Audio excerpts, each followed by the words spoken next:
Permit muna bago mag-content. Veteran entertainment columnist, radio commentator at talent manager na si Jobert Spaldito has died. He was 65 years old. Sinasabihan ko lang kayo, ba't nyo pinapayagan na tirahin itong taong to ang wawawi?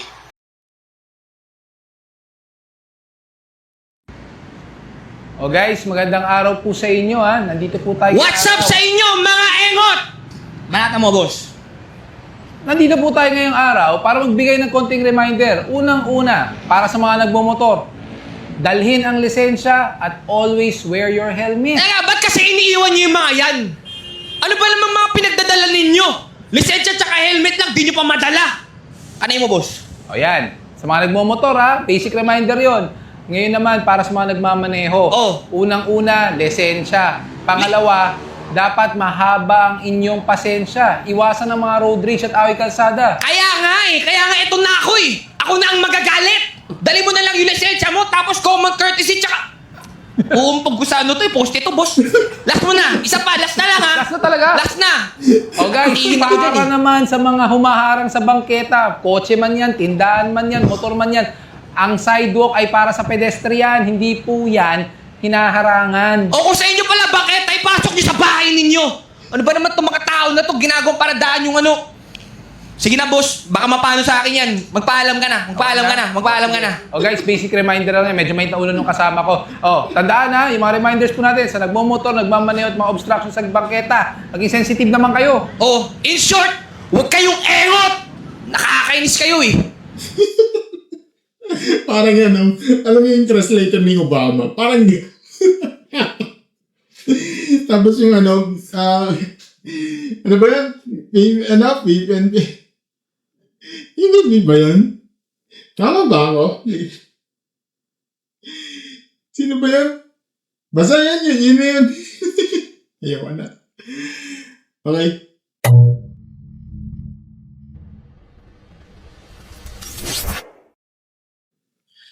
Hello mga stories, welcome back sa mga random reaction show dito sa ating channel ng stories. Ako pala si Marky, no? At mga stories, no? Ito, mga stories na babasahin tayo may isang napakahalagang update, no? Binihagi natin ng Facebook page no, na ngayon alam mo na ito ay patungkol sa isang paalala mula sa Department of Labor and Employment o DOLE. Kung napanood niyo yung dati recently, yung tinalakay natin about kay isang batang batang vlogger na talagang ginaya siya at kinall out naman itong si Stefano, isang batang vlogger na to. Ngayon, mga stories na, may babasahin ako, talagang itong galing sa, itong Facebook page na to. Yun nakalagay, ngayon babasahin natin dito. Ito yung nakasulat dito. Permit muna bago mag-content. Nagpaalala ang DOLE ang mga batang 15 years old, pababa, okay, ay kailangan magkaroon muna ng working child permit bago lumahok sa content creation para sa social media. Para sa social media, vlogs, online videos, TV, radyo, okay? TV, radyo, pelikula, teatro, at iba pang media na saklaw na umiiral ng mga alituntunin. Yun, ayon sa DOLE, Labor Advisory, blah, blah, blah, diba? Layunin na patakaran ito na maprotektahan ang kaligtasan, karapatan, edukasyon, at kabakanan ng mga batang content creator, di ba? Nalaligtas dyan. Niniwala rin ng DOLE ang responsibilidad ng employer na kumuha muna ng permit habang pananagutan naman ng mga gulang o legal na tagapag-alaga ang pagsunod sa Republic na blah blah blah blah blah yun kung ang bata ay nagtrabaho sa ilalim ng kanilang pangasiwa. So, mga stories na ngayon hihimayin natin dito. Umpisa natin napakalino ng statement ito para higpitan ito. Okay? Yan yung sinasabi ko sa inyo mga stories niya. Una pa lang yung, di niya alam na may permit yan para dyan, di ba? Di ba? Nangyayari yan, pinakita ko sa inyo yung the last video, yung recent video ko, na kailangan din ng permit. At dito na nga yun. Okay? bilang isang content creator, talagang matagal ko na pinupuna at ang kultura natin. Okay? Pagdating sa social media, no, kung saan ang mga bata ay ginagawang literal na cash cow, di ba? Na pinagkakitaan ng mga matatanda. Yan yung sinasabi ko doon sa last video ko. No? Yun na, ito una, no? Yung content creation kasi dito, lalo na kung pagkakakitaan to, isang formal na trabaho yun. Okay? Kahit yan ng niising kumbutasyan, formal pa rin ang trabaho yun.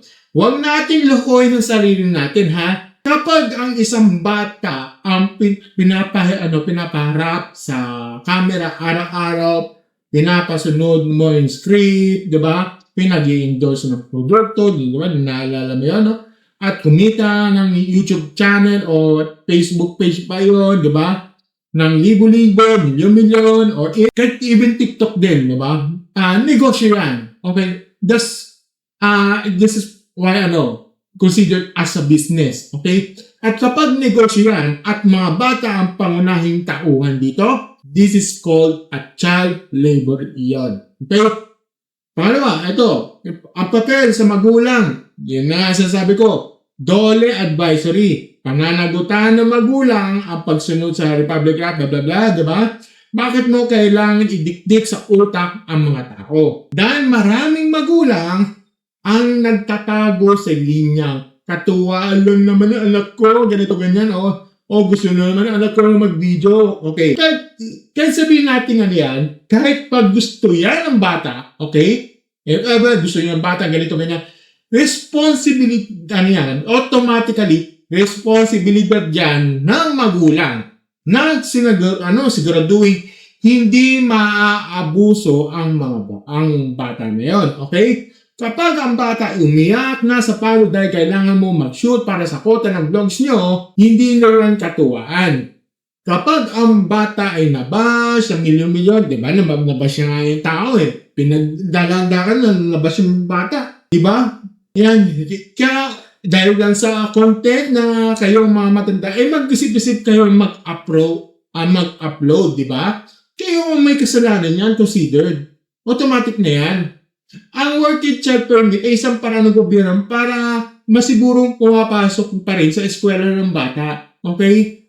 At saka may sapat yan sa siyang tulog at saka hindi napupunta sa bulsa ng mga tamad ng mga magulang at ay perang pinaghihirapan ng mga bata, di ba? Kumbaga yung pinagigitaan napupunta sa tuition ng bata.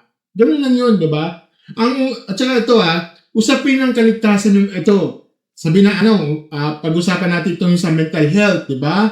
Nakita naman yung nakaraang issue, no? Yung video nun. Tulad yung panggagaya na content kung saan ng mga bata, no? Na nasasalo yung galit ng publiko. Yun, oo. Ang pagkuha ng permit ay sa DOLE ay nangungulugan ng dadaan na proseso ang produksyon. Ibig sabihin, bago isabak ang anak mo sa pagiging public figure, no? Dadaan kayo sa screening kung ligtas ba ang environment ng bata. Diba?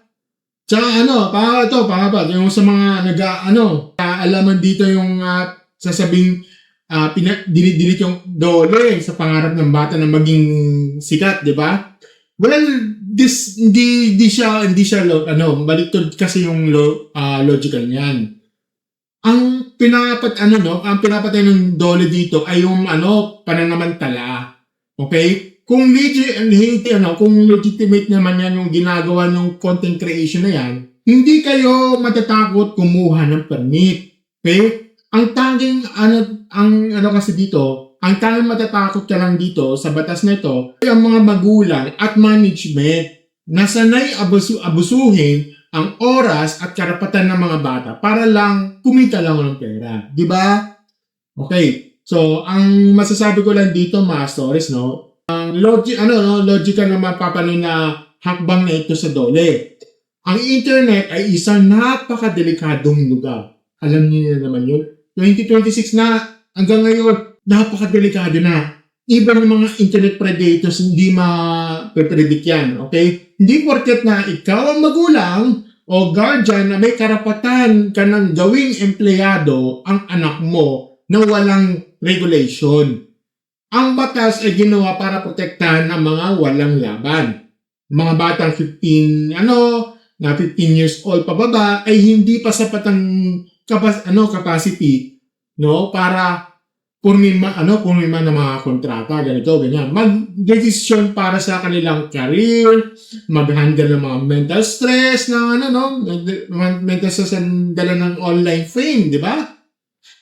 Matatanda ang may control dito. At dahil matanda ang mga magpo-control dito, matanda rin ang dapat may legal ng pananagutan dito. Kumbaga, if ever naman mang mangyari ng mga bata, wag naman sana, kasalanan ang mga magulang at saka yung guardian, di ba? Kung gusto niyo mag-vlog ng anak niyo para kumita, sumunod kayo sa batas. Okay? Kunin ninyo yung nararapat ng permit. Okay? So, yun lang naman ang masasabi ko lang dito. Okay, next topic tayo dito. Ito na. Okay, sunod na topic ngayon, mga stories. Ngayon, isang malungkot na balita sa ating babasahin. Mula sa Radar PH tungkol sa pagpaano ng isa sa mga kilalang pangalan sa showbiz journalism. Ito na ulat, breaking, veteran entertainment columnist, radio commentator at talent manager na si Jobert Espaldito has died. He was 65 years old. The news is announced on Sunday, August 2, through the Facebook page of OOTD, Jobert and Chaps channel. The program hosted by Espaldito and filmmaker Chaps Manansala. Sinabi ng kanyang post sa ating mga minamahal na manonood ng taga-suporta, lubos po namin ipapaalam sa aming pinakamamahal na nanay Jobert Espaldito ay mapayapa ang pumanaw ngayong August 2, 2026, As of recording, ito yun. Okay, kakapost lang ito. Nakasulat din doon, paalam nanay Jobert Espaldito hanggang sa muli kasama kanyang birth at dates nito. Yan. Si Espaldito, isa sa mga pinakilala ng polarizing personality sa Philippine entertainment journalism. Nakilala siya ng kanyang ilang dekada trabaho bilang showbiz columnist at radio commentator, lalo na sa kanyang stint na DZMM.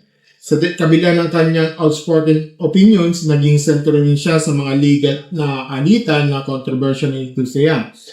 Bago pa kanyang pagpano, nabilitaan na kasamang Manansala na nag-confine si Espaldito sa Providence Hospital dahil sa severe and persistent anxiety.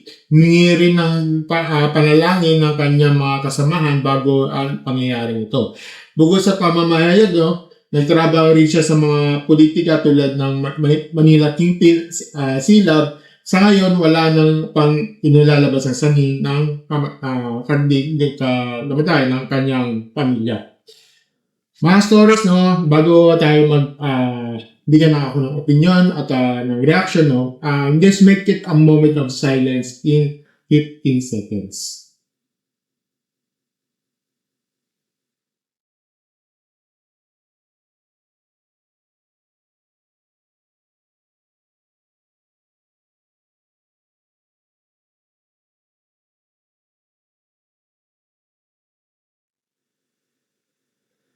Okay, mga stories, ito yung aking pananaw sa balita nito. Una, si Sir Jordan ay isang institusyon na larangan ng showbiz commentary. Gusto ko man siya o hindi, hindi matatanggi sa kanyang boses na naging bahagi sa pang-araw-araw na buhay ng mga Pilipino na nakarating sa radyo. At nababasa dyaryo, siya yung ehemplo isang commentator, hindi takot siya magsasalita. Sa mundo nito, ng showbiz kung saan madalas ay puro pagpapaganda lang sa imahe, si Jobert ay kinilang pagiging krangkan. Kung naalala mo yung talagang kinikisize itong si Willie Redding. Kung napanood niyo yung sa Wawawi Days, Meron ako sa DZMM na 2 to 4 sa pangalan Jobert Espaldito na tinitira ho niya tong show. Dito ho kami nagtatrabaho sa ABS. Sa management, sinasabihan ko lang kayo, ba't nyo pinapayagan na tirahin itong taong to ang Wawawi? Nagko-comment ko siya dahil meron kami naging guest na ang mga grades ay 75%. Bakit doon namin ginigest yung mga bobo? Yung mga nakapasa? Alam mo, Jobert, dapat nga, hinahangaan mo yung programang to. Araw-araw mo akong tinitira sa dyaryo. Tinitira mo ako sa DCMM. Alam mo ba magkano kinikita ng Wawawi? Ha? Alam mo ba magkano kinikita ng Wawawi? Nakakatulong kami sa mga, ano nga ng mga special side na to, guest namin. Tirahin mo to, sige. Tirahin mo to. Wala kang ginawa kundi ako tirahin. Sorry, sisingit ko lang itong comment section nito. At napakahalaga para ko sa context to regarding itong sinasabi ko kay Kuya Will, no? At after napanood yung clip na yun, no? Ito sabi niya dito. Context-based pagkakaintindi ko dyan. May contestants daw si Kuya Will na mababa yung grades. Kaya parang ang na-trigger siya sa pagsasalita on air against Jobert dito, no? Alam kung hindi niyo gusto yung asa niya at dahil sermon siya ng sermon, no?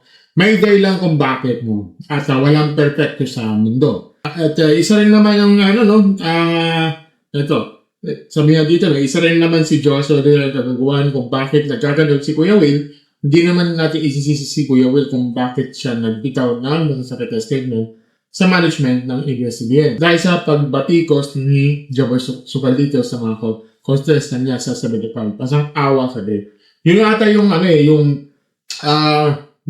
yung time na yun, ito si Sir, Jobert Socaldito na nagsalita siya against kay Kuya Will sa radyo, doon sa DZNM, di ba? At ang ayon sa source, no, mga stories, no, ay sa source na nagka-ayos sila dito kamakailan dito. Okay? So, ayun nga. Para sa ikalala, alam nyo kung bakit siya na-trigger ito si Kuya Will dito. Noon pa. Okay? So, yun. Yung ayon dito sa nakita ko sa mga comment sections dito. Okay? So, yun. Balik na lang. Pag-criticize, ganyan. Doon siya nagkaroon ng doon nagsimula yung parang tinigil yung programa niya, ganito, di ba? So, mga stories, no, ang huli ng mga stories, ang pagkakawala ni Joel Socaldito ay pagtatapos ng isang era ng showbiz reporting, no? Maaari siyang, maaaring marami siyang nakakabangga, katulungin yung sa fans ng Aldab, di ba? Ang daming pumuna nun. Talagang kinalaban niya yung mga fans ng mga Aldab, di ba? Naalala ko yun. Yung talagang criticize yung mga fans. Ang dami nagalit. Yung mga Aldab fans, di ba? Kung against sa kanya, di ba? Sa sinabi, di ba? Ayun. Pero marami din siyang natulungan bilang talent manager, no? At marami din siyang binigyan ng information at entertainment. Okay? So, mga stories ang masasabi ko lang dito kaya una-una hindi talaga ang hindi mo malilimutan komentar o programa ginawa ni Jobert Socaldito at saka pangalawa sa tingin talagang ano man ang maging controversial ng Alita Sole, no, naiwan yung legacy ng trabahong naitutulong sa industriya. So, Jobert Socaldito ay mamuhay ng panindigan sa kanyang mga opinion. Well, sa huli naman, sa huling pagpupugay kay Nanay Jobert, no, at taos pusong panikiramay sa kanyang pamilya at kasamahan sa OOTV, Jobert and Chuck's channel. Okay? Yan ang ating for today's video sa araw na ito, no. May tanong ako sa inyo, no. Kayo mga stories, no. Sa bagong advice ng Dole, no, sa tingin nyo ba tamang bang paraan para matigil ang pamantala sa isang magulang ng kanyang mga anak para lang sa content o magiging hadlang ito sa batang may tunay na talento? At saka ito, paano mo alahanin ang kanyang legacy sa pagdating sa bilang showbiz journalism, bilang isang matapang na kompetente o isang polarizing figure na hindi takot sa controversial na. Comment down below sa baba at babasahin natin yan. Kung gusto nyo natin ang ganitong opinionated, logical, frankly, and state-of-the-art commentary videos, no? Don't forget to like, share, subscribe sa ating channel, and click notification button sa ating baba, no? And be part mga stories membership plan for as low as 399 pesos a month. Early videos fresh from the rendering at meron din tayo 159 pesos a month and 399 pesos only. Ito yung mga exclusive videos ko para sa mga ka-stories natin ngayon. Okay? As always, mga stores, thank you and have a good number, stores. Bye.